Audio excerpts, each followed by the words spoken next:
Welcome to Concerning the Spiritual and Art, a podcast exploring spirituality, consciousness, and the creative process.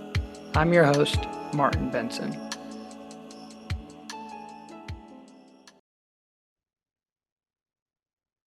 All right, y'all, welcome back to the podcast. Today I have visual artist Peter Makela on, and man, did we have just a beautiful exchange. Peter and I have a lot of shared interests, not only as artists, but also as practitioners in Tibetan Buddhism, and something I've been deeply interested in studying. And Peter's been studying it very deeply as well, and actually recently returned from Nepal, where he was completing a Fulbright. And while he was in Nepal, he was able to study with great Tibetan teachers and also be able to develop and cultivate his art practice, which is so powerful and so grounded. And I was just so excited to be able to connect with him, not only about his spirituality, but his art making, and to learn about how he weaves those things together.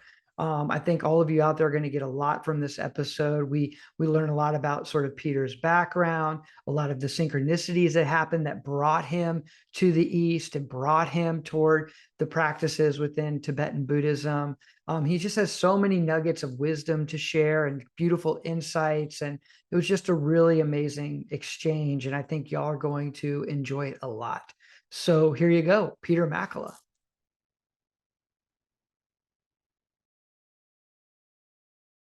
Hey, y'all, I'm going to cut in here real quick for all my YouTube viewers out there, just to remind you that the podcast also exists on Spotify, Apple Podcasts, Google Podcasts, and any major podcast platform. So if you're enjoying what you're seeing here on YouTube, go ahead and subscribe on one of those platforms as well, so you can take the show with you on the go and never really miss an episode. Also, I wanted to let you know that I'm now offering subscriptions on my Instagram page at Martin L. Benson for 99 cents a month. That's less than $12 a year, which that funding will go toward helping produce the show. So I can continue to evolve the podcast, continue to create great content. So if you support what I'm doing here and are enjoying all this content here on YouTube, consider not only subscribing on the podcast platforms, but also subscribing on Instagram for that 99 cents a month, so that I can continue on this path. So thank you all. Now back to the show. Peace. All right, Peter, welcome to the podcast, man. How are you doing today? Great. How are you? Thank you for having me. Yes, thank you. I mean, we've been trying to have this podcast for a little over like a month or two now, just scheduling conflicts. I know you were traveling abroad. I had like a sick kid, and then all these things, but I'm so grateful that we're here together now to be able to kind of dive deep around all the things that are related to the work that you do and shared interests that I feel like you and I probably have. And so I'm super excited to kind of like hash all that out and explore it together. But I think like a cool way to start, I know you recently came back from being in Bhutan for a year. Before that, you did a Fulbright in Nepal for a year. And so it's really interesting for me to see you as a Western man, an artist, going to the East and really diving deep into the Tibetan Buddhist culture, into Vajrayana practice, and doing a Fulbright to, bring your art along with that process of learning and be able to create under those sort of circumstances. And I'm really curious about like how that journey sort of like got set up for you. Like, how did they get teed up? Like, where did your interest in Nepal and Bhutan and Vajrayana Buddhism come from? How did that connect with your art? Where did the Fulbright come from? I know it's a big question, but I'm really curious about like how the lead up to all of that was, and what was driving that for you. Nice. Thank you for asking. Yeah, it is a big question, so I'll try to be succinct, but also kind of, give a good background. My mom was a librarian, so I grew up kind of reading a lot and really kind of had an insatiable appetite and curiosity for knowledge and wisdom. And but that didn't really lead me to Buddhism until kind of just synchronistic ripening of karma happened maybe 12 years ago. Mm. So I had a studio in Bushwick, and I was like kind of, it was a really hard time. Like my mom had cancer, Mm. girlfriend at the time had cancer. Oh It man. was like really heavy. Yeah. I was struggling, and there was Bushwick Open Studios and this really interesting older woman, this kind of real, like one of the last beatnik women. She came into the studio and she started talking to me, and she's like, you have to meet my teacher. And so she spent a lot of time in India, a lot of time in Italy with a great master, Namkhai Rinpoche. Mm.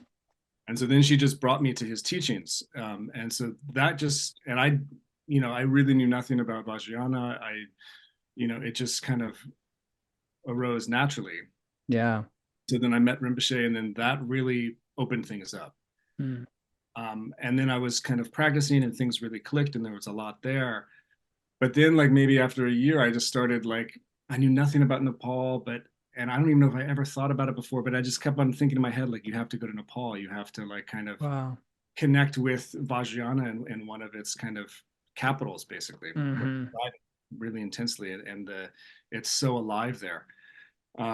And then basically there was a coffee shop next to my studio that I would go to every day. And the owner of the coffee shop worked with this NGO that would go to Nepal maybe every 2 years, and they would volunteer at monasteries and orphanages. And that year they decided to have a raffle ticket fundraiser. And the winner of the raffle ticket would get a free plane ride to Nepal and a month of food and a month of hotel, right? Wow. And so I bought a ticket for $20 and I forgot about it. And then 2 weeks later, I got a call saying my ticket was chosen, right? No way. Yeah. So, I mean, karma is real, It is, dude. and Tyndrel, which is like this auspicious arising of karma, right? Like Hmm. that is real. And so that was very, very intense for me. And then Yeah. that was like 2014. And I stayed in Nepal and India for 10 months. Mm. And then I came back, and then I went back in 2019 for maybe 6 months.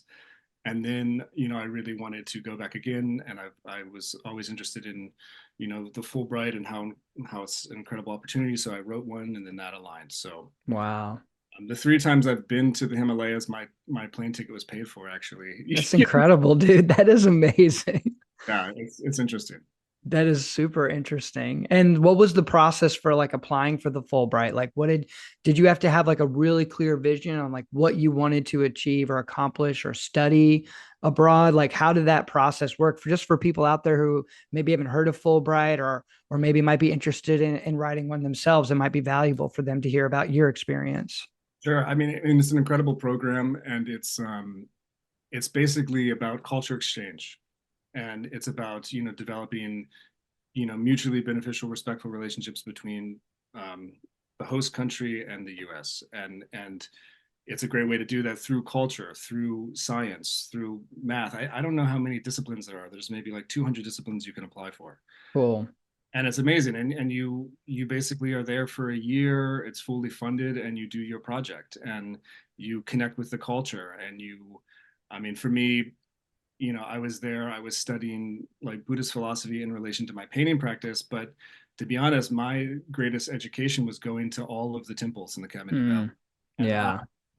even some of my Nepali friends are like, how did you find this place? Like, because I'm literally every day Wow. and making offerings and practicing there. Like that was for me the greatest education. And the Yeah. Kathmandu Valley is a living mandala. Um, Mm, and it's so blessed and so extraordinary. wow. And it's also amazing in Kathmandu, like that maybe 60-70% of Nepal is Hindu, and maybe 40-30 is Buddhist. But then there's also, Rise, who's a kind of more shamanic. Hmm. Like there's a lot there, but it's very tolerant. Like Buddhists will worship at a Shiva shrine, Hindus will worship at a Buddha statue, and it's very fluid. And there's something that we can learn a lot from that. Yeah, definitely. Definitely. I think that's so beautiful that you can like experience that fluidity amongst spiritual traditions and cultural backgrounds and see that there is this place that it's all pointing to that is the one that is the same. And these are just varying modalities or cultural traditions or pathways to open the consciousness to be able to relate and connect with this universality of energy of whatever it is. I don't know how to explain it, but it seems like over there, I've been to India. I've been blessed to go over to India. I didn't go to Nepal, but I had the same kind of experience, especially when, I remember I was in Varanasi and I went to Oh my God, the Deer Park, Sarnath, where the Buddha gave like his, first teachings. It's like a very holy site. And Absolutely. being there, it was like you would see Hindus, you would see Buddhists, you would see everyone like praying there and doing offerings together too, is a similar kind of experience. And it was just mind blowing to me to see the beauty and diversity of this kind of experience. I don't know. I just found that it to be really illustrative of what's possible for us in terms of, like you said, tolerance. And Yeah. so, yeah. I mean, I don't know if it's all the same. I mean, like the Hindus and the Buddhists, there's been 2,000 year discourse of, self, no self, Yeah. Atman, there's different understandings there, but even just as a sign of respect and tolerance Yeah, to show that, I respect the spiritual path too. Like there's different medicine for different people. definitely. I think that's amazing. And um, I mean, also another thing with Kathmandu, like there was three main city states. There's Patan, Bhaktapur, and there's Kathmandu, and now it's all kind of one with this Mm-hmm. huge sprawl. But Patan is ancient and extraordinary, and just in that kind of town, there's over 2,600 stupas. Wow. Everywhere you look, there's a stupa on the road, in a back alley, all over. And I was in Madison, and I was talking to some high school students about, kind of Bhutan and Nepal.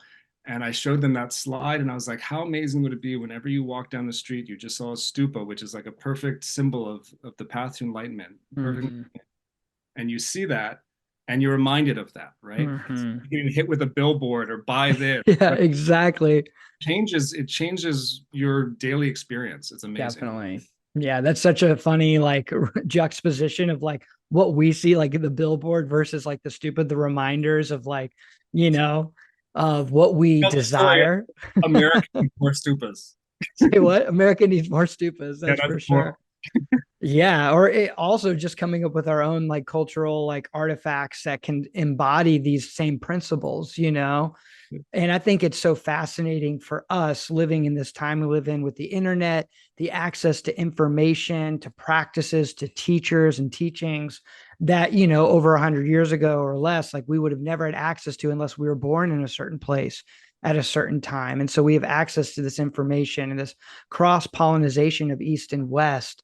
I find to be such a fascinating experience because I feel like I'm kind of living it a little bit myself. Obviously, you are too, being someone born in the West, drawn to the East, and bringing the Eastern sort of practices, philosophies, experiences through this lens is kind of fascinating. And we saw that sort of begin in the 60s with the Cultural Revolution in America, where all the gurus and teachers were coming to the United States. I think of Chogyam Trungpa Rinpoche, the establishment in Europa. So it's like, it's a very fascinating time where like, I think people in the West are more and more open to more spiritual or metaphysical ideas than perhaps they would have been had there not been this big opening. Has that been a big part of like how you sort of rationalize your own sort of experience of being a Western person drawing East? Like, how do you grapple with that in terms of, you know what I mean? In terms of being connected to these practices on such a deep, fundamental level of your being, but also the reality of your cultural makeup. You know what I mean? How does that play out for you? You're asking big, big questions. Yeah, it's a big one. I know because I think about it myself, someone who's drawn to especially Tibetan Buddhism, who practices Tibetan Buddhist, sadhanas and things like this. Like, I'm just curious your perspective. Yeah. I mean, I think, well, I mean, one thing I have noticed, like being in Nepal or Bhutan, that a lot of the like I feel that Vajrayana is embodied in a different way there than it Mm-hmm. is. And there's a lot of reasons for that. One is cultural, one is just the lineage for, 1,200 years, something like this. Like and those practices have been done there. There's a different understanding of the earth elements, all of these different things. It's I think it's fundamentally different if someone is raised with those understandings than if someone is raised on Coca-Cola and MTV and then kind of Ex- does that, right? So, exactly. Yeah. but I feel like living there and connecting with, like, I have met great beings that have done, you know, years and years of cave retreats Mm-hmm. who like real yogis and real masters, and it is so humbling, to be in their presence. Yeah.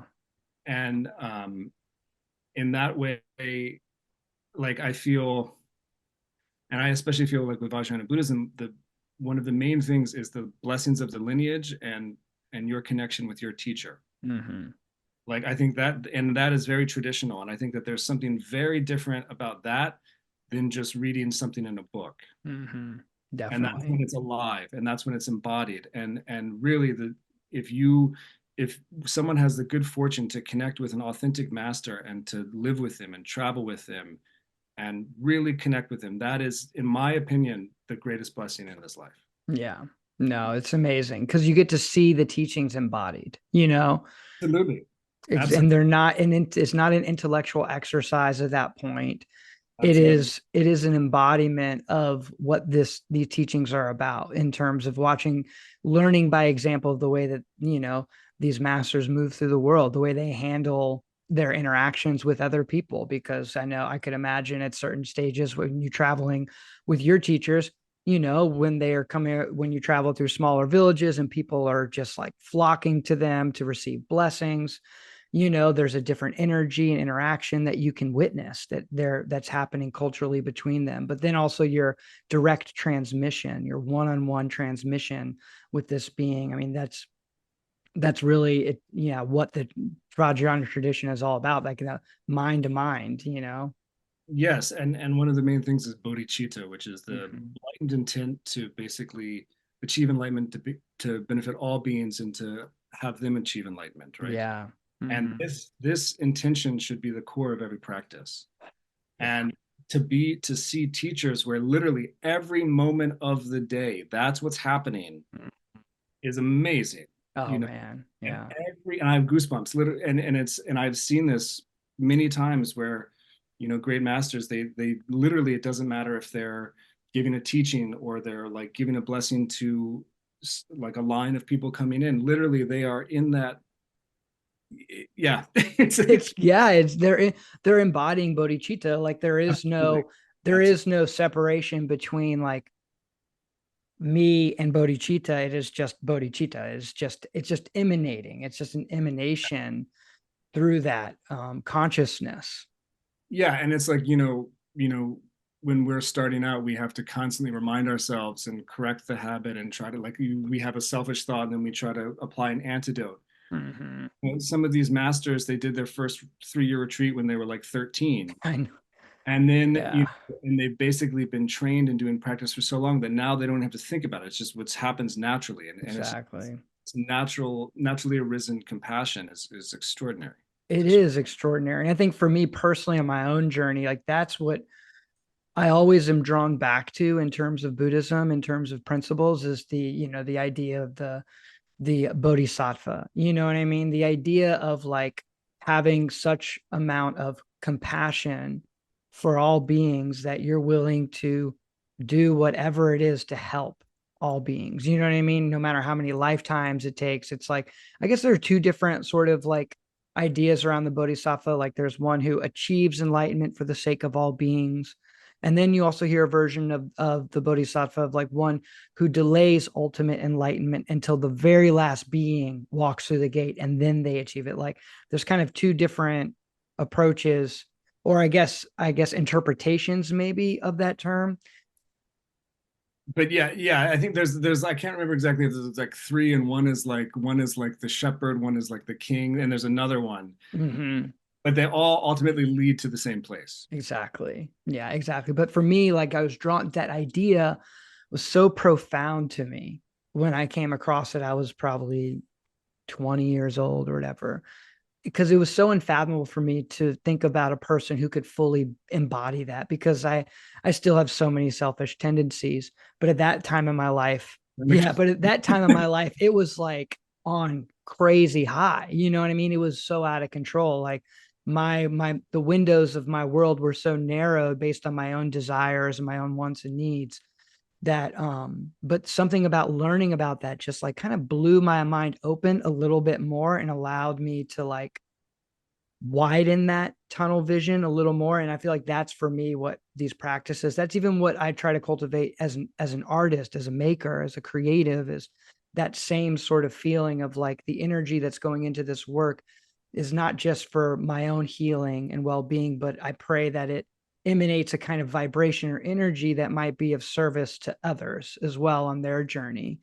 And that whole flipping of the script is so crucial. And at first it can be kind of like you were saying, like something you have to just like almost like say to yourself over and over and over again until you believe it, until you embody it. You know what I mean? The repetition of that.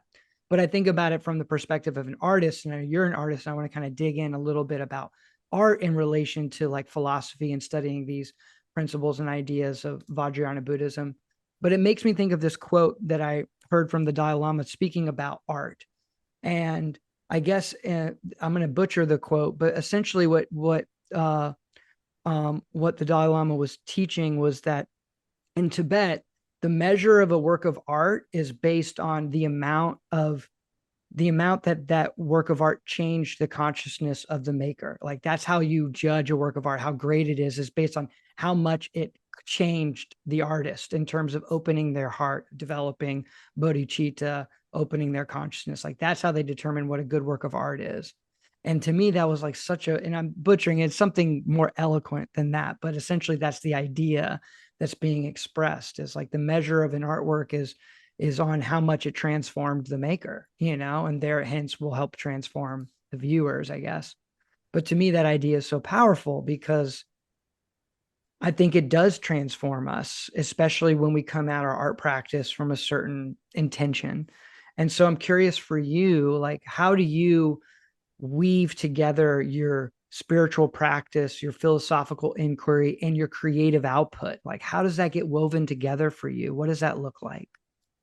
Great question. Thank you. And that's a wonderful quote from His Holiness Dalai Lama. That's Yeah. yeah, extraordinary. Yeah. Um, I mean, I feel like the key is awareness and always trying to have more awareness. And so, a lot of people think like Buddhists are just kind of docile people that smile and are vegetarians, and that might be one element. But Not all of them, right? oh, no, I mean, one of the kind of you could say is to kind of try to be beyond um, limitations, beyond boundaries, and to have ultimate perfect awareness. And that's a tall order, and I'm nowhere near anything like that. But trying to cultivate awareness and presence and trying to do that through painting practice is something that's very dear to me. And Mm-hmm. I've been basically painting and drawing almost every day since I was 4. Like no one taught Wow. me to do this. I would sit. My parents were artists, but they were really nice to kind of encourage me and support that, like with materials and things like this. But I would always sit down with just like a stack of paper and just draw. Mm-hmm. Um, and there's something like I feel like when I paint, and this doesn't happen all the time, but the good times are when I kind of forget my name, Yeah. right? And I'm Mm. very present and in this state that is kind of beyond borders. Yeah. And that can be through, mixing color, that can be through rhythm, that can be just through all these different things. And there's a presence that comes through that uh, I find very beneficial. And yes, I try to, cultivate bodhicitta before doing that. Um, and then, also like when I have different bodies of work. Um, I mean, before, like when I was in graduate school and things like this, I thought like, if I made a painting that was similar to the last one, then I wasn't creative, right? So I always Mm. went to explore all these different things. And then I got to a point where I was like, you have a lot of different things you're interested in, different sides. You can have different bodies of work that explore that. It doesn't just have to be constantly, different all the time. Um, but there's one body of work of sky paintings, and that's what the Fulbright was for mainly. And that is, a lot of these masters talk about the the nature of the mind in relation to the sky. Mm-hmm. That it's there's no border, there's no center. It's basically spacious luminosity. Mm-hmm. So through painting the sky directly, like I'm looking at something, but it's not an object, Mm-hmm. right? Yeah. And I'm trying to, but it's also kind of it's painting like an outer sky and also kind of painting an inner sky, right? But it's Mm-hmm. through the interaction of color that creates light and space. And Yeah, that's all relational. Like no color exists alone. It's all interdependent. definitely. And one thing like I like to teach is like Joseph Albert's interaction with color course, because you see, based on what the colors are next to, you can make an orange look green. Yep. And it's fascinating. And, I've taught that like in Arizona in this one kind of community center like 10 years ago. There was, this, I don't know, there's maybe 10 people there. And this one grandmother brought her, I think like 7-year-old granddaughter or something. And this kid was a whiz. She was doing like magic sorcery with the different colors. Wow. And then she got to a point where she was like, wait, she's like, if color, what did she say? It was something like, she's like, if color changes, it's like if this is all subjective and it does like she was like, if this is all subjective and color changes based on another color, does that mean everything else is like subjective and interrelated? And the grandmother just looked at me and she's like, dude, you're making my life like really difficult now. That's big, big idea there. Yeah, Yeah. but you like if you just said that to someone, they'd be like, whatever. But if they are playing with color and then that understanding unlocks inside themselves, it's amazing. That is amazing. Experiential. So yeah, there was something about painting the sky for like I made maybe 400 or 450 sky paintings over the course of a couple of years. Wow.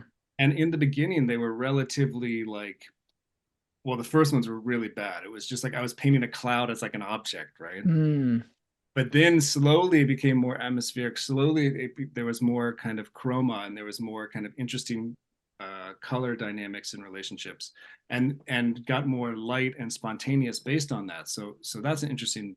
hmm.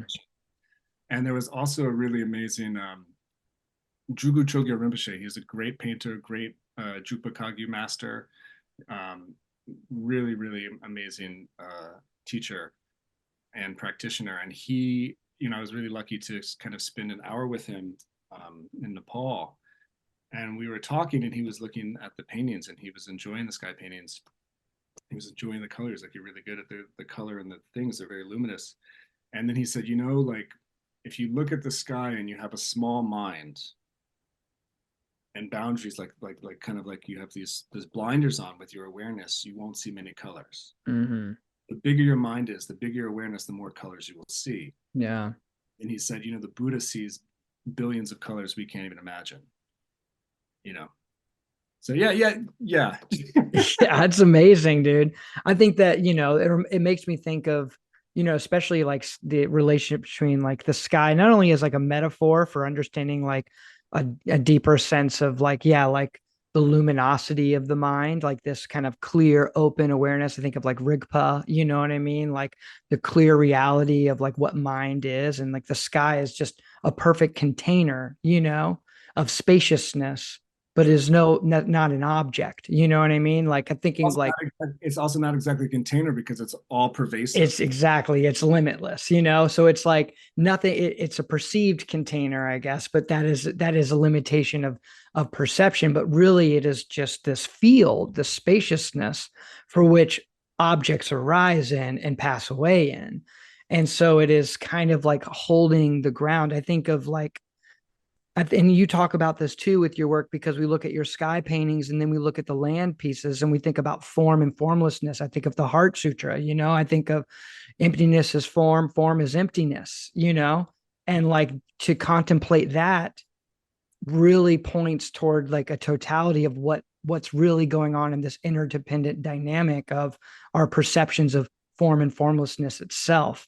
And so I think that's really fascinating for you as an artist to have these kind of two different bodies of work that obviously look very different, have different kind of approaches, but they are still interrelated because they're still speaking to this sort of like almost putting together the whole puzzle. You know what I mean? Like both sides of this puzzle, because it is sort of a paradox. And so I was wondering if you can maybe speak a little bit about that, about your relationship to these sky pieces versus the land pieces you do, and sort of like maybe articulate more about like how you're sort of approaching them. Sure. I think paradox is a great word, and I think maybe Americans in general are kind of scared of paradox, Mm-hmm. just as a culture, right? And whereas I feel the Himalayas are a lot more embracing of that and understanding that kind of paradox is, whether you like it or not, it's kind of what's happening. Mm-hmm. Um, and so I guess like the sky paintings, I talked about those, but then also talking about the skies being all pervasive. So even when I'm making these land paintings where there's a kind of form, I'm always kind of still thinking, about the kind of the all pervasive space, basically. Mm-hmm. Uh, and also the land paintings, they're like in the Himalayas, there's a understanding of many classes of beings. Mm-hmm. And whether we are aware of them or not, or see them or not, there's an understanding that we're sharing this with many different forms. Mm-hmm. And also some have bodies and some don't. So that also kind of goes in the formless aspect also. Yeah. Mm-hmm. But, for instance, like a lot of the mountains there, a lot of the, traditionally, a lot of the people believe that there's mountain gods. And there's certain rituals and practices to to appease them, but also to have a mutually beneficial relationship with them. Mm-hmm. It's this deep understanding of nagas, which is extraordinary, these water beings that are kind of can be serpent-like, they can be ancient, they can have a lot of power. Some can be friendly, some can be not so friendly, Mm-hmm. and but they basically live in the water, and they rule the water, but they also kind of are, in a way, kind of they protect all of the animal realm. So if you pollute water sources, if you kill a bunch of animals, if you chop down trees, if you do certain things, this can anger them. Mm-hmm. So there's actually ways for people it doesn't deter them because they're scared. It deters them because they know that this realm is not just human centric, Mm-hmm. right? So it's about having this beneficial relationship with them. So a lot of the land paintings, I don't have a plan when I make them. I'm not trying to like paint certain beings or characters. I move my hand. Yeah. I let certain things arise. What happens? Maybe this is my idea. Maybe this is something else that I'm picking up, like a radio. Yeah. I don't know. But that's what I'm interested in. Like I'm interested in these things arising naturally. Yeah. And so they're also kind of like arising from the space, Mm-hmm. you know, something Yeah. like something like that. Yeah. No, I And, mean, oh, and they change the style and the forms change a lot depending on which land I am. Like if I make it in Pennsylvania, it's different than New Mexico, which is different yeah. than Yeah. I mean, I think it's so fascinating to think about these kind of protector beings on these different like planes of consciousness, in relation to the natural world. I mean, many traditions across the globe kind of speak to these types of beings in their own sort of cultural frameworks. You know what I mean? But like, there is this idea that, we do exist on many different planes of consciousness at once. Right now, we are crystallized into this three-dimensional form, and we have a certain limitation on what we can pick up on and what we can't. And based on the quality of our mind, really the quality of bodhicitta, or openness of the heart, how I like to think about it, like the more open your heart is, the more open your consciousness gets. I think there's a inherent relationship there. And you can have experiences where you can interact with these kind of beings, whether it's on like plant medicine and doing shamanic journeying, also through deep states of meditation, through various types of yogic practices. And then there are also beings you come across who just naturally can see on a different level. You know what I mean?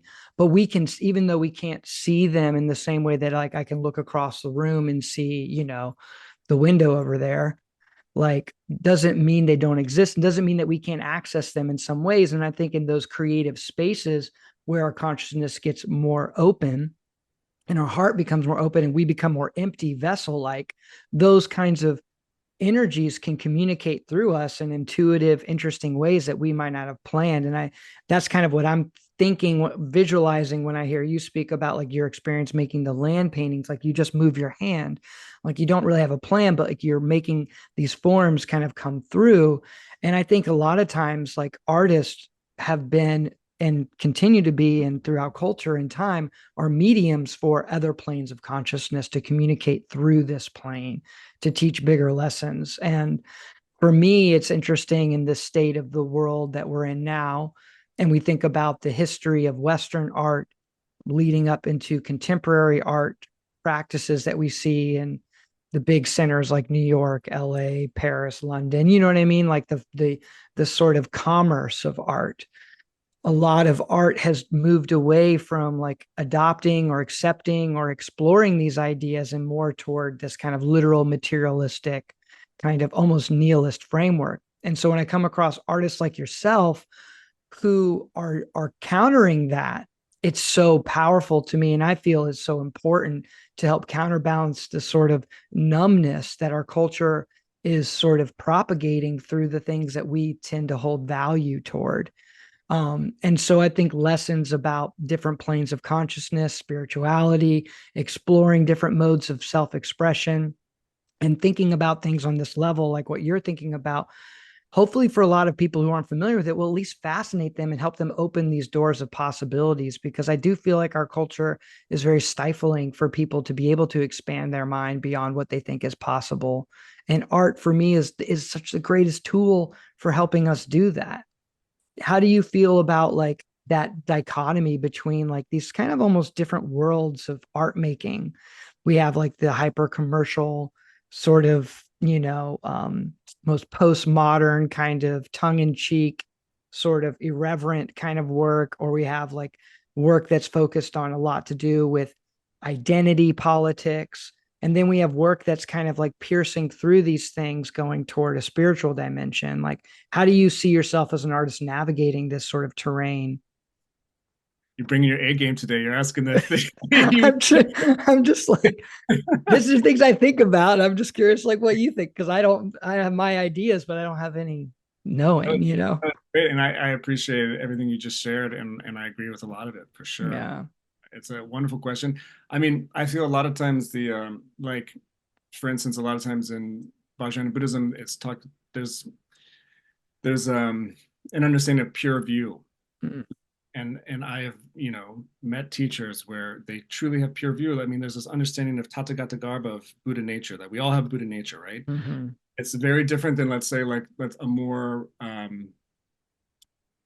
kind of general understanding of like Christianity. I mean, not all forms of Christianity believe this, but most do, that there's like original sin, right? That as soon as Mm-hmm. you're born, you're stained, you're bad. Yep. In Vajrayana, it's different. It's our true nature is good. There's basic Yeah. goodness. We are Yep. Buddha. We have Buddha nature. We just need to kind of take the blinders off and integrate that and realize that, right? So Yep. there are teachers, when they have realized that, they don't, it's not just that they know that they have Buddha nature and they are that, they see everyone's true Buddha nature, even Mm. insects, right? Yeah. That's amazing. So on a way, art is how we perceive it, right? Mm-hmm. And I would love to be in the state where I can look at like Andy Warhol's, like, Campbell Soup and see a Buddha. I'm not there yet, but that's and then I would love to not have a distinction between spiritual art, commercial art, and I see it all that Yeah. way. I have a long way to go, maybe like five Yeah. times, I don't know. But but that's the first thing. Because even just making that kind of dialectic, or creating that kind of dualistic view, also maybe doesn't lead to that understanding of oneness, which I think could be kind of slightly problematic. But I do it all the time. I'm like, I don't know, Yeah. like, like, but I try to challenge myself. But the other thing is, I mentioned before, like my mom being a librarian, and I was really lucky to be raised in libraries with books, going to lots of museums. So I was raised understanding a huge view of human creativity and expression, Yeah. and so and I think every generation there are, let's say, nihilistic artists. There are really, you know, incredible artists that are transmitting something beyond their limited understanding of self. And that's always what I was interested in. It doesn't matter what generation or continent that was. I was always Yeah. interested in that. And some of the work that I love the most are, ancient petroglyphs and pictographs. Mm-hmm. Before money was even invented, Yeah. and there's something there, and there's something about, and it depends on the place, and but there are, especially like in Utah, and Utah is maybe my favorite place in the States for Yeah. this work. And there's places where it really feels like, um, when those beings are carved on that rock, It's not like an idea. It's not trying to say something. It's kind of in my feel, and they're mysterious. No one really knows, which is kind of amazing. Hmm.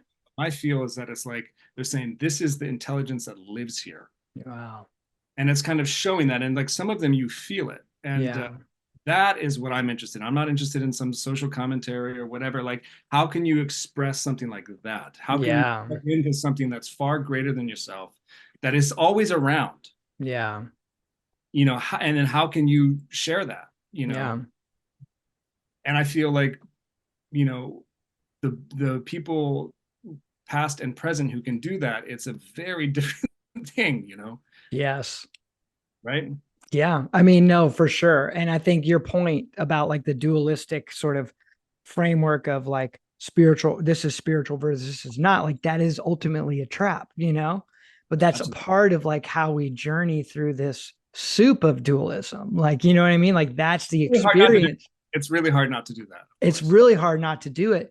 And for me, it's like the part of my own practice in terms of like how I try to reframe and recenter myself is around these ideas of judgments and trying to notice the judging mind and the judgmental qualities that arise in my head all the time, and trying to soften my tendency toward attaching to those judgments and to be able to see them dissolve and to create less distinction and less judgment and more openness and allowing and understanding, empathy for all experiences and expressions to be present. But then my ego kicks in, and wants to create separation. And so it's a battle, it's a challenge, especially because I do know personally in my own experience the power that spirituality and creativity have to transform consciousness on the individual level, but also on collective level, Absolutely. and so we think about these ancient paintings before money was invented, like you're saying, this ancient works on caves, these land works that we see, or even just old, paintings or murals or frescoes or things that are done on cultural artifacts, they're not done necessarily for money, but they're trying to use art as a way to point towards something bigger. Absolutely. And to me, that is such an important framework for understanding the role of art in our society. And it's become hijacked by these systems so that now, like, artists have to quote unquote make a living and trying to buy and sell their work, whereas before, like, artists were just like a part of like the roles people played within their communities, and this is just some people get to play that role as the artist because of gifts they're given and talents that they've shown. But like, there it has much more of a purposeful place within the culture, whereas here it does have that, but it's also kind of like subjugated to this commercial realm. And for me, I'm always contemplating, like, how do we break out of that cycle so that artists can live and sustain their life while being authentic to who they are and using their art as a way to like push culture forward, you know what I mean? um Yes. There's something I would say about the land issue there. I feel like, and again, I don't know, and I'm also not indigenous, so this is way out of my, whatever I say, I'm saying, take with a grain of salt. But my understanding is a lot of indigenous peoples the world over, but especially here, there's a deep understanding with the connection with the land where there's not really separation, right? The people in the land are one, and that's yeah. understood. And so then the art is also an extension of that. Yes. And Mm-hmm. then now, I mean, I really would love, and also in the Himalayas, there's like what I was talking about with this certain understanding of all of these different beings. Like in Bhutan, they don't swim in the water Yeah. because Wow. they don't want to offend the Nagas. They don't want to pollute. They don't want to do this. There's this deep understanding and reverence that comes through an understanding that there's of a greater just non-human centric view of the world. Yeah. And I really, my hope is that this becomes more and more understood and integrated in America, especially because Mm-hmm. there's a long history of Westerners being scared of the land and wanting to dominate it. And when there's Mm-hmm. we have this power now, we don't have to be in communion with it. Now we can make it work for us, and Mm-hmm. we can do this. And that's not respectful, and that's not there's a lot of problems Yeah. from that. And I feel that art is a way, especially this ancient art, there's a harmony and a deep respect, but and maybe even no separation between humans, land, and the spirit realm. Yeah. So that like whether work sells or not, if work kind of connects with that and transmits that, then that's awesome. Exactly. Yeah. Exactly. I mean, for me, that's where the power of all this lies, and the distraction of sustainability. Yeah, like I have a family, like I need to, there's a certain degree of practicality you have to, exercise for the sake of, maintaining these bodies and these spaces and these relationships. But at the end of the day, we all made it up. All these systems, they're all made up in terms of like how we buy, sell, and trade in contemporary times. And part of me always like longs for this like time when we didn't need that, where we could just be fully connected with the land and fully connected with the elements and fully connected in the here and now, where we're not so focused on status and we're not so focused on material gain. Sure. um but it's such a paradox, like you can be in the world, like the whole phrase, you can be in it, but don't be of it, sort of thing. And that's where I find myself navigating my life, is like trying to figure out where that balancing point is, to where you can embrace reality as it is without judgment, and Yeah. you can engage in the world as it is with an open heart, with bodhicitta, and you can plant seeds of awakening through whatever means it is that you have in your life, whatever it is you do, whether it's making art, or whether it's picking up garbage on the street, or whether it's selling houses, or whether it's, in a Yeah. classroom teaching, or, on Wall Street crunching numbers, like, but that to me is such a, to do it fully and completely, it's like, oh, what a daunting task, because of so many judgments, so many ideas of how it should be. And so I think Should it's be, should be, interesting. should be is that's the demon. Should be. Right, exactly, right, exactly. So it's like, it's the resistance. That's the resistance to what is.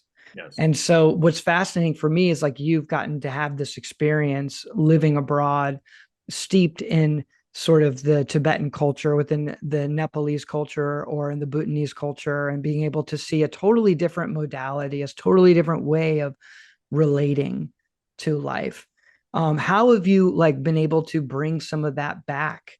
Like when you come back to the States, and you're, like you were recently in Wisconsin, doing an exhibition and being able to show your work and talk about it with students. Like, how do you bring some of that experience back and integrate it into this culture? Um, well, well, I in a way didn't want to come back. I Mm. was like, I was like, oh, no, and I had all these kind of like, you're talking about should be, right? Like I had Yeah, right. a lot of like, just like, yeah, I wasn't into it. But then I was like, okay, instead of seeing this as like a negative thing, see it as, an adventure. And Hmm. I mean, that's the other thing, is like work with the circumstances. Like it's also ego to think it should be this way. Why do I think my view is better than what actually is? That's just Exactly. Yep. Yep. understanding. So I was trying to correct that. And it's like, you're not steering the ship here, and just enjoy it and make the most of it. And then it's great. Like if you show up and you're excited, it's gonna be fine. Exactly. Yeah. And so then actually when I came back, I'm lucky to, have a lot of great friends and all over the place, and like things have been awesome.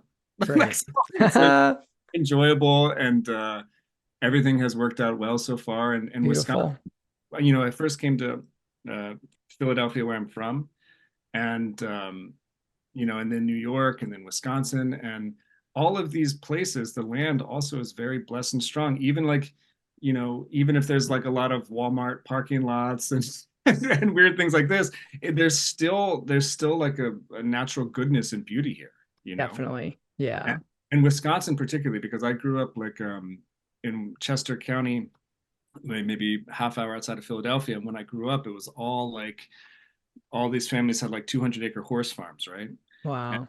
it's really gorgeous here. And I was lucky to grow up on like a lake and a forest. And, there was a huge lake that was literally thousands of pink lotuses. Wow. Yeah, it was interesting. That So, is interesting. right, and I grew up, and it was like a half mile gravel road, but it was close to Philadelphia. But basically, there was like pheasants and foxes and owls, and I grew up with all these sounds and seeing them, and that has been deep in my heart always. And but then what was really sad to me is seeing like every year one of these families would sell the land, and then it would be like McMansions, right? So Mm, it has become that, which is yeah. also sad to me. But Wisconsin is like Chester County 30 years ago. It's these Hmm. huge farms. It's open. Madison's on like 4 lakes. There's more Native American ceremonial mounds there than anywhere else in North America. It's strong. Wow. It's very strong. Wow. Yeah, it's interesting. So, and the people, you know, I mean, like I had a rule for myself when I came back. It's like first 3 months, don't even think about talking politics. Don't touch any of that. Yeah, dude. Right? And it's because you're talking about, divisiveness and duality. Right. Like when Hmm. I wasn't watching the news that much, like when I was in the Himalayas, but I would see things time to time, and it just looked at like really divisive. But maybe because I'm not talking about it or I'm not focused on it, things have been very pleasant, and Beautiful.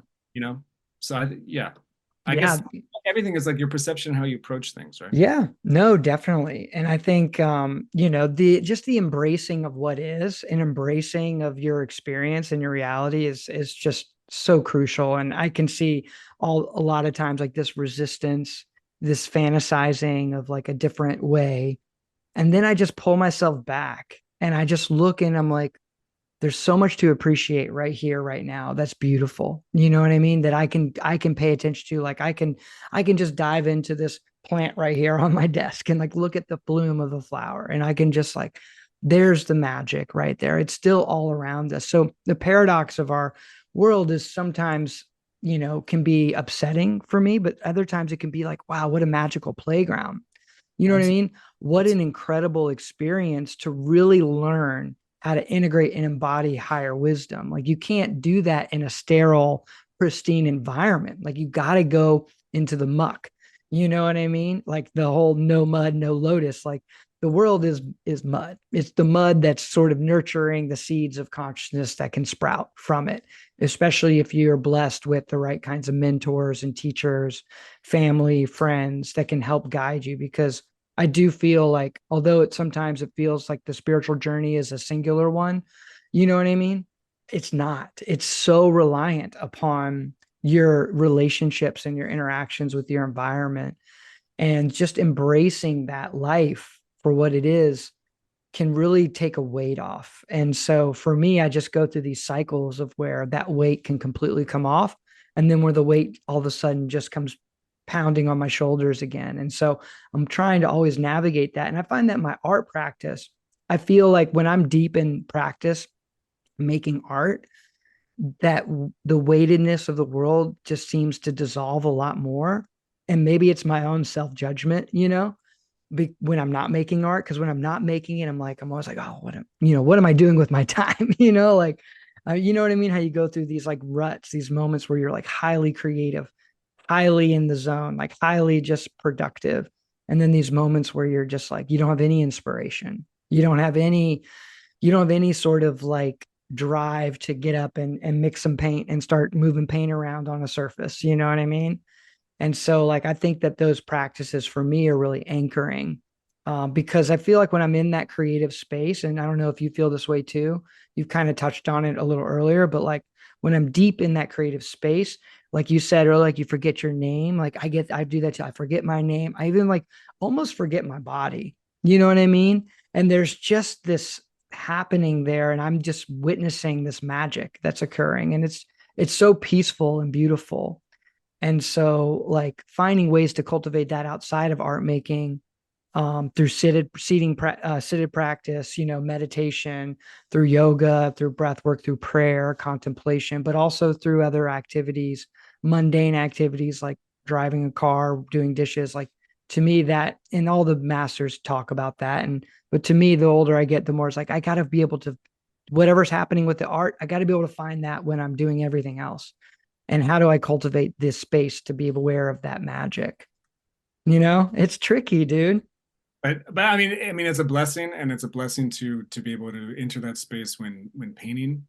And it's a blessing to have the aspiration to do that in all forms of one's life. I mean, just that alone is extraordinary. Yeah.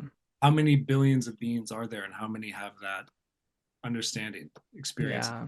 Extraordinary. Yeah. And I share that. Absolutely. I share that with you 100%. Yeah. Yeah, I feel like yeah, painting in that way, especially just with color too, it's like getting lost in that. And it doesn't matter how, well, and it's amazing too, because for the Fulbright, Kramer Pigments also sponsor my Fulbright by giving me like a suitcase full of pigments, right? So a lot of times I Wow. paint. And Wow. so, it's like each pigment, each color, it has its own universe, right? And then Hmm. it's the transparency, the opaqueness, you know, tinting power, all these different things, how it mixes with all these other colors. It's literally, it's endless and it's so fascinating. And, it doesn't matter how many years you do it, you can always have a deeper understanding. So, Definitely. so just to have this curiosity and this childlike wonder while painting, while, moving the brush around, seeing what arises, or just like the sensation of the hot water on your hands when you're washing the dishes, right? It can be the same kind of thing. It's Exactly. always new. Yeah.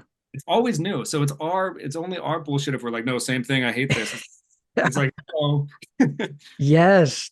But to go back, because you mentioned teachers for a second, and I integrating back to the States, I always think about my teachers. My main teacher is Bhakti Rinpoche, who's an extraordinary being, and I've been very lucky to live with him and travel with him. And he has taught me more than any other being, and just being in his presence of this extraordinary love and compassion and spaciousness. And I mean, a lot of these masters of that generation who are in their 80s, they experienced the most insane, events, Yeah. uh, you know, of their culture, their religion, their history destroyed. A lot of times their family is murdered. I mean, Hmm. really, and seeing thousands of people tortured and murdered and imprisoned. Yeah. Like, I can't even imagine the weight and heaviness of that. And then now being in a spot of just complete love and joy Yeah. and just presence, that is to me the most extraordinary example and inspiration. Definitely. And like, and also, Rinpoche, he loves plants, and he loves, because he writes the mani a lot, right? And the mani Hmm. is, there's no separation between Chinrezig or Avalokiteshvara, who's the Bodhisattva of great Yeah. compassion, and the mani. It's the same. Hmm. And in Tibet, they believe that if someone just sees the Mani mantra, the seed of liberation is planted. It's not a matter of if, it's a matter of when, right? Mm. So he's always writing this to benefit all beings. And many times, I'll carve and gold leaf them. And, you know, just like his love of rocks, like, like, no, seriously, it's amazing to, like, there's stories where someone offered, Rinpoche like a check with like a lot of money, and he was like, kind of whatever. And then someone came in with like a rock, and he was just like, yeah. God, There's I love that. it's amazing, and there's countless stories of great masters like this. It's like, it's really this pure view and this pure vision, Yeah. and there's something amazing. And another thing too is like Garchen Rinpoche, great master. He's in Arizona. Um, he did over 20 years in a Chinese prison. Jeez. And there's an incredible documentary of him called, like, For the Benefit of All Beings, and I would suggest anyone who's interested watch it. And it's extraordinary to see, like, that he's truly embodied bodhicitta. Wow. And in this documentary, there's one point, like maybe after 15 years or something, they're like, okay, now you can go out and leave. He's like, no. He's like, this is my retreat place. This is good for my practice. I want to stay, right? Mm. There is how he really used that to understand karma. He really used Yeah. that to embrace the teachings. Wow. And I have no doubt that Bhakti Rinpoche and Garchen Rinpoche are both completely fully enlightened. There's no doubt Wow. That's about amazing. What a blessing to be able to, to be able to not only like meet someone like that, but to be able to learn from them directly. I mean, talk about like a ripening of karma. I mean, the whole journey, like with the free plane tickets, they get you.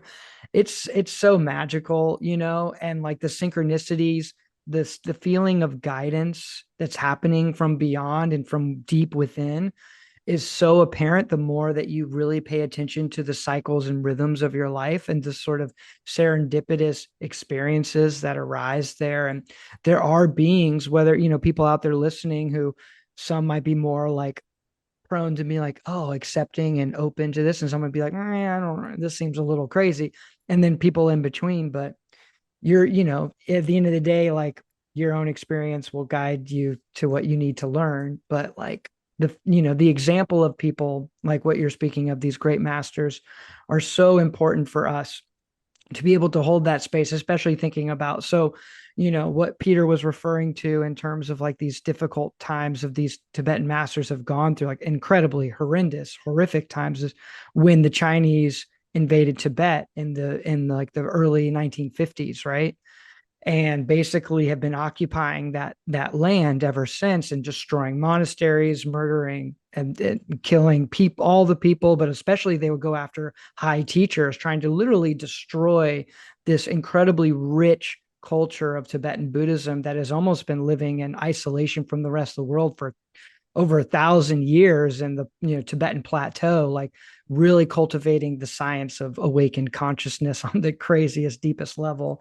And they're trying to be eradicated through the Chinese occupation, but yet, the Tibetans have still found ways to thrive and their teachings are spreading all over the earth. And to have masters who have experienced the level of loss and suffering or witnessed the level of loss and suffering to be able to still hold that space of deep unconditional compassionate awareness and love and wisdom is man, like what a magical like bar to set for us, you know what I mean, in the face of any difficulty that you have, that there's a way to transcend your circumstance, to see it from a higher perspective and see the beauty and perfection, the interdependent nature of all experience and all beings. Like to me that is like, oh, what a guiding light, what a guiding light within dark times. And it's really humbling too, because if it's like, oh, if someone's like, oh, gas is $4 a gallon, it's like, come on, let's put this in perspective here. I know, first world problems, Yeah, yeah. I know, like my wife and I, our AC went out last week. We're out without AC, it was super hot in our house. I'm like, it was rough, but I'm like, I just kept laughing at times, like first world problems like this, we can manage this, like in the scheme of life. And I think that sort of perspective shifting is so important, to be able to step outside of our narrow views and see this kind of wider and wider view, or like what is referred to as like the view in Tibetan Buddhism, which really is conferred usually from teacher to student, where this meeting of minds, where like the teacher can really give you this experience of this great view, you know what I mean? That then you have to kind of work through and integrate and, kind of understand. But have you had that kind of transmission or from your teacher? Uh, no, I wouldn't say anything like that. Yeah. There's certain things. I mean, like a lot of times, Vajrayana is like a secret tradition, right? Mm-hmm. And it's not secret because something's bad or needs to be hidden. It's a lot of these things are deeply personal, and one's relationship with their teacher is deeply personal. Definitely. So there's a lot of times people won't, you know, they won't ask what someone's practice is, or they won't talk about it, or there's just a lot of things where it's just that's like your inner world, that's your thing, right? Mm-hmm. Like even certain malas, like in the Himalayas, like you don't touch someone's mala, Mm-hmm. there's stuff like that. Um, but it's nice to talk with you and laugh, because we're laughing because things are joyous, and that's another thing with a lot of these masters, like laughing all of the time. Like there's Yeah. of like, and it's not belittling suffering or anything like that. It's there's this deep compassion and empathy for suffering and people suffering, but there's a certain understanding of bliss and levity that just Yeah. comes through when you have that true compassion also, Yeah. like No. not to be so like burdened and heavy all the time. Things can also be enjoyable and and Exactly. blessing to be here. It's a blessing to be here. It is. It is. And it's such a blessing, because I feel like, this is like a space for like deep spiritual learning, the planet Earth, the embodiment as a human being. Um, And depending on your perspective on like this the journey of consciousness or whatever, but like the earth is kind of this middle ground. It is the middle ground. It is like the ground between all opposites. And so here, like the greatest lessons can be learned around the totality of consciousness, because here we see the direct juxtaposition of opposites in every moment.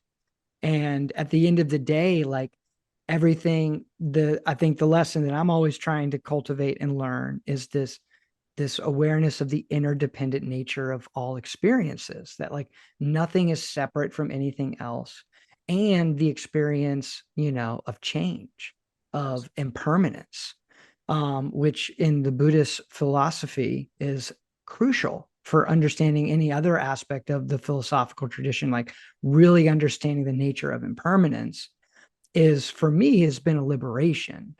For some it can be scary, right? This idea that things are never the same, constantly changing. But for me it's like it makes it a soup of infinite freshness. Like you were saying, like washing your hands, like, yeah, I've done this a million times, but like every time is not the same. Your perception makes it feel that way, but if you shift that perception, you see a totally new emergent quality there that has never existed before and passes right before your eyes. So these are such beautiful lessons that I think us in the West could really benefit from in a time of deep contention and a deep confusion. Like when I look at the political landscape and I see that confusion in myself, you know what I mean? Because I'm confused. I'm like, what is up? What is the right way here? But like we're deeply confused, and the guidance and clarity that we need, I think, can only come through when we have this deep cultural exchange with, especially like the East coming to the West, and then we see the West going East.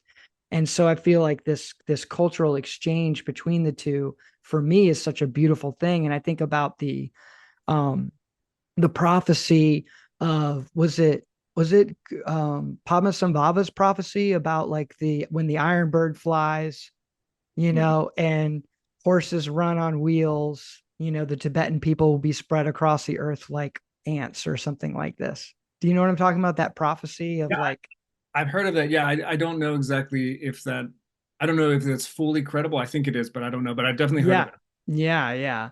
To me, that's really interesting because we think about this, we've been talking a lot about opposites and about like, this dichotomy of dualism that's there, and then you think about like the tragedy that's still occurring in Tibet, but like the catalyst of what happened because the Chinese invaded in the 50s spread Tibetan Buddhism west. And like I think for me it's like probably one of the main reasons why I've discovered this tradition and explored it myself is because of that horrific event.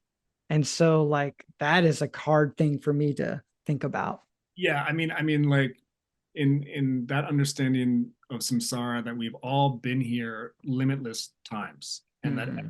is also our mother in limitless lifetimes, which is in the past, which is why we should have compassion and love for every single being, because they've shown us the kindness of a mother to us and love. Yes. And like, the Baka Rinpoche and Garch Rinpoche, they fully embody that, and that's how they Mm. look. It's amazing. Yeah. But so understanding the karma, I mean, just understanding the karma of one lifetime, let alone thousands, that's above my pay grade. Like I even imagine that. So thinking of like the karma of cultures and civilizations and things like this, like I don't even, I don't even know. Yeah. But going back to what you're talking about, interdependence and impermanence, absolutely is so vital to understand all the time, and it can be really helpful. Like even just you're talking about the kind of political situation in America, interdependence, like whether you like the people or not, whether they have your belief, they believe the same thing as you or not, we are connected and interdependent. So show them respect and compassion. Exactly. Did that, then things would be less contentious and okay. Yeah. This understanding of like, you know, my team needs to win and I hate the other team, I don't find that so helpful. Mm-mm. And that's not going to help anybody. It's not going to help any team. No. And the other thing is, even if you hate the other side and the leader of the other side, it's also impermanent. It's not, they're not going to be in power forever. So this is like, if those, just those two things alone in that situation can like be like, maybe inject a little bit of sanity, Yeah, right? exactly. That's one thing. And then in the art situation, like making art is should be like joyous and fun. Like you get to like play with paint and color and move it around and see what happens. And if you can't have fun doing that, good luck with the rest of your life. Yeah. and, and It's so true. and also like an understanding of impermanence and interdependence just with color, right? Like you mix Mhm. one to another thing, you put that next to another color, it changes. Exactly. That's Yeah. impermanence. You add a color on top of another one, it's impermanent, it shifts. Like so that alone can just be a deepening of understanding in that practice too, you know. Yeah. Yeah, man. I mean, it's so fascinating at the end of the day, like we've said a couple times, like no matter what it is you do or what it is you're, experiencing, all of these lessons, all of these ideas, all of these sort of important points of awareness can be discovered or can be reinforced. And I think the cultivation of a constant opening of your awareness to notice the interdependent nature of what it is you're doing, the impermanent nature of this exact moment, the inherent goodness of all beings. That to me is our ticket toward a better future, and Especially that manifest. inherent goodness, trying to see someone's basic goodness as opposed to Yes. like, you know, and it really is so weird. It's like if someone that this is, I see it a lot with people, they just want people to believe what they believe, and Hmm. it's a small way to understand the world. Exactly. Yeah, a practice that I love to do, especially like when I'm going for walks, like I'm walking my dog or I'm just walking anywhere, is I'll just chant the mani in my mind and I'll visualize the diamond, this crystal light booming from people's heart center all around me. And I'll look at every person and that's what I see is this Yeah, booming light from their heart while I'm chanting the mani. And it's just like reminding me like these are all Buddhas everywhere. yeah, Everyone is everyone is good, everyone is beautiful, everyone has dignity, and it's really like a beautiful personal practice, that I love. And I kind of just like spontaneously did it, but it's such an important reminder, like that what we see on the surface is not what is true all the time about someone. and that's a very different way of interfacing. Then that person's not on my team. I want them to go to hell, right? It's Yeah, it's like crazy, right? And I one of the, think that all comes from fear. And sure. I think when you transcend fear on some level, you begin to open those doorways to being able to accept all beings for who they are and be able to see the basic goodness inside of them. And I think it's amazing. And I think what you're doing is incredible. Your story, and your Fulbright and all the work that you've done on that journey and now kind of circling back and coming home. And I'm just super excited to continue to follow along your journey and see how your art continues to grow and evolve. And I'm just so grateful that we got to connect here today after a couple missed, meetings, things coming in the way. But this is the perfect moment for us to connect. And it was just a beautiful conversation. I feel like we could just keep going and maybe there has to be a part two at some point down the road, Yeah. because I think we have a lot of shared interest and I really just appreciate your perspective so much and everything that you've shared today. So thank you so much, Peter, for being on the podcast. And everybody out there, check the show notes, check the links. You can see his work. We'll have links to, his website, but also his social media. So you can stay connected with the most amazing and beautiful things that he's putting out in the world. And so just thank you so much. Well, very kind of you, Martin. Thank you so much, and wonderful to meet you and to connect. And I love your work, and I love your podcast and how you're kind of connecting with so many different people that share things in common with you, but also don't. And you're Mhm. with compassion and presence and putting that out into the world so a lot of other people can connect with this, which is I think an amazing service. Oh, And thanks. this has been a great time. It's been joyous and fun Oh talking. yeah, And yeah, I we could go another 5 hours, no problem. So for part two sure. will be fun. Will be fun. Yeah, And definitely. I also see that you have a show coming up in Philadelphia. I Yeah. will, I will be unfortunately in Wisconsin that time, but I would love to. I will send friends to it because I would love to see. Yeah, do it. Yeah. I actually am not gonna be able to even go up for it because we're moving. I'm packing boxes and in the middle of a transition and my family's life, a really beautiful and amazing one. But, got to hunker down and do the work sometimes. Awesome. But Well, yeah, man, I travel throughout the U.S. a lot, so if I come to the South, I'd love to meet you in person also. So, definitely. We definitely will have to connect in 3D land at some point, dude, for sure. So you take care. All right. Thank you so much, Peter.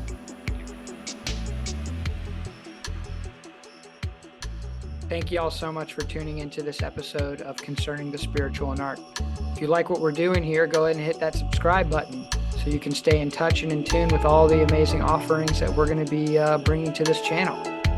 Thanks again for all your support. Super grateful, and excited to bring more content your way. Peace, y'all.